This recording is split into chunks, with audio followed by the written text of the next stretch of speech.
The holiday season's busiest days have landed at our airport. The TCA expects more than 36,000 travelers to pass through security tomorrow. To make your trip smooth, arrive 2 hours before your flight, pre-book parking online, and use the cell phone lots instead of pickup areas to avoid traffic jams.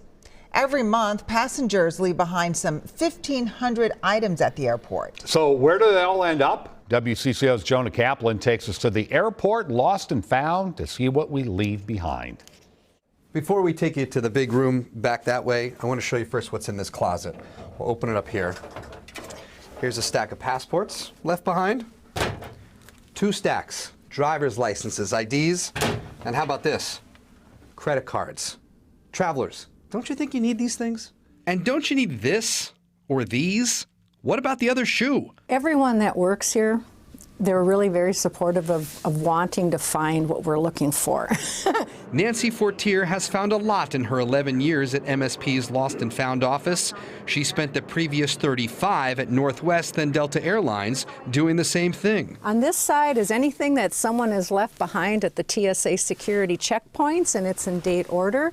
On this side are items that we find in the airport, at a gate, at a restaurant, walking through the terminal. And that's just jackets. Now check out the laptops, the iPads, the phones, and headphones. I'll go take a look. What color is it? Black, I believe. During our visit, Amanda Birdwell was hoping her husband's Yeti water bottle would turn up.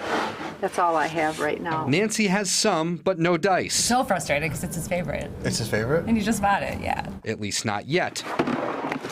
There are belts, there are shoes, there are canes and pillows for the plane.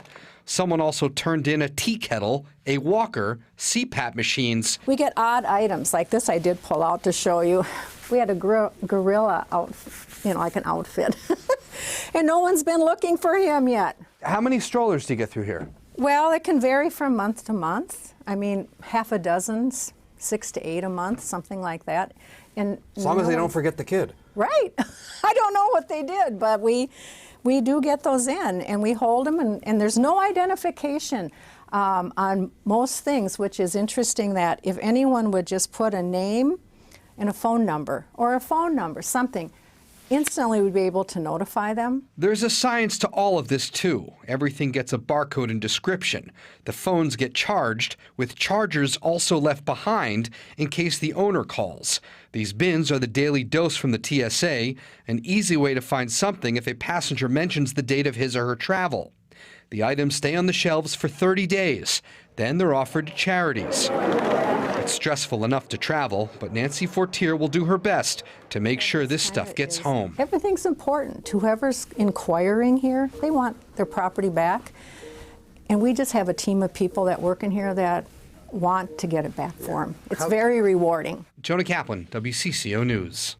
The Lost and Found office is open every day of the year from 7:30 a.m. to 3:30 in the afternoon. If you think you left something behind on a plane or in an airline club, it's the airline who would handle those claims separately.